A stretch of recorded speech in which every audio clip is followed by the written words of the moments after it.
My name is Gloria Mendoza and I'm 59 years old. I live in a small but colorful apartment in Little Havana, Miami, Florida, the kind with bright turquoise walls, a tiny balcony overflowing with hibiscus and bougainvillea, and the constant sound of salsa music drifting up from the street below. I came to this country from Cuba when I was 23 with nothing but a suitcase, a sewing machine my mother gave me, and a fire in my belly to build a better life. I cleaned hotel rooms by day and took in alterations by night, stitching hems in dreams until my fingers ached.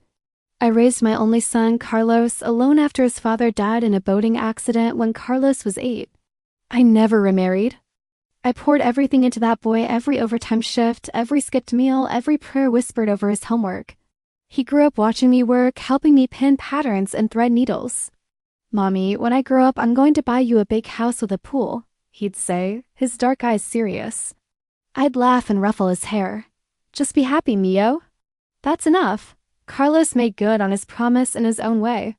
He studied hard, got a scholarship to the University of Miami, and became a hotel manager, rising fast in the glittering world of South Beach luxury resorts. He was charming, ambitious, always dressed sharp. I was proud even when his world started pulling him away from our little apartment and Sunday cappuccino. Then he met Isabella Vargas. Isabella was 28, stunning, with long black hair and the kind of effortless elegance that comes from never having to worry about money. She was the only daughter of Valentina Vargas, widow of a hotel magnate who built a chain of boutique properties across Florida and the Caribbean. Valentina was Miami royalty, always in the society pages, chairing galas. Her photos splashed across Ocean Drive magazine in designer gowns. When Carlos brought Isabella home for dinner, I made my best ropa vieja, black beans, and flan. Isabella was polite, complimented the food, but I caught the way she glanced around my modest kitchen, the faint curl of her lip at the plastic tablecloth. Still, Carlos was glowing. "Mommy, she's the one." The engagement came fast 6 months later on a yacht at sunset. Valentina hosted the party at her Star Island mansion, a sprawling Mediterranean palace with marble floors and a pool that looked like it belonged in a movie. I wore my best dress, a deep red silk I'd sewn myself, and pearl earrings I'd saved for special occasions. Valentina greeted me with air kisses. "Gloria, darling, how vibrant." Her smile didn't reach her eyes. From the start, Valentina made it clear I didn't belong. At dress fitting, she'd override my suggestions. "Gloria, lace sleeves are so dated. Isabella needs modern." At venue tours, she sighed. "Carlos' family contribution is sweet, but we will handle the real costs." Carlos defended her weakly. "Mommy, Valentina just wants the best for Isabella."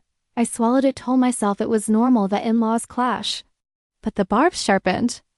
Valentina called my cooking quaint, my accent charming, my apartment cozy, all code for poor immigrant lesser. The wedding was extravagant: Biscaya Museum and Gardens, 300 guests, orchids flown from Hawaii, a string quartet, a menu by a celebrity chef. I'd offered to make a traditional Cuban cake, but Valentina waved me off. "We have a pastry chef from Paris, Gloria."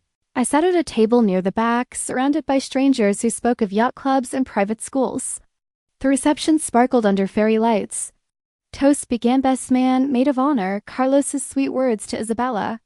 Then Valentina took the mic, resplendent in emerald silk. "To my perfect daughter who deserves the world. And to Carlos, well, he's eager, isn't he?" Laughter rippled.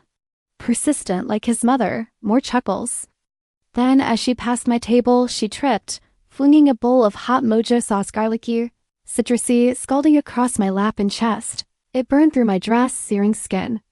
Gasped. Valentina straightened, smiling coldly. "Oops, that's what you get for thinking you belong here." The room froze. Isabella looked mortified. But Carlos, my Carlos, the boy I'd sacrificed everything for, sat stone-faced. "She's right, Mommy. You've been difficult." The words hit harder than the sauce.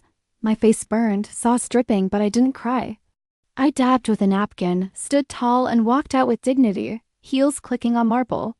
Outside, under palms, sauce cooling on my skin, I dialed a number I'd saved weeks ago. "It's time," I said. Hung up. How did I get here? It started months earlier when Valentina's barbs turned vicious. "Gloria, perhaps tone down the enthusiasm. We have standards." Carlos echoed her. "Mommy, maybe don't wear such bright colors." Hurt piled up until I confided in my old friend Marisol, a hotel housekeeper who'd heard rumors. Valentina's not as rich as she pretends, Gloria. Debts, bad investments. That sparked it. I hired Luis Rivera, a private investigator Cuban like me, discreet. Over cafecito and kale ocho, I handed him $5,000 my savings. Dig into Valentina Vargas. Everything. Luis delivered gold. Valentina's late husband left debts, not wealth.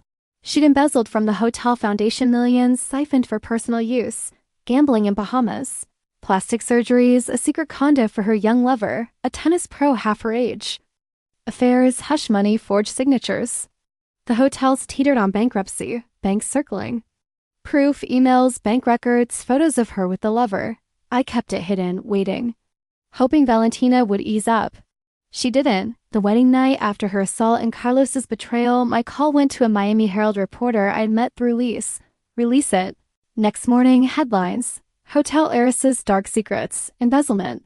Affair exposed. Photos of Valentina with lover, financial docs. Scandal exploded, foundation donors furious, banks foreclosed, lover fled. Isabella devastated, annulled marriage days later. Carlos lost job, Vargas hotels collapsed. Valentina arrested, fraud, embezzlement, 10 years.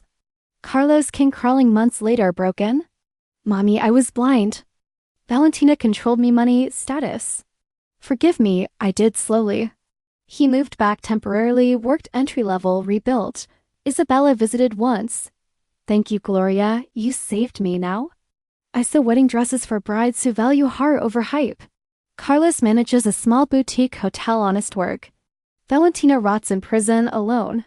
That sauce burned, but truth cleansed. Dignity restored.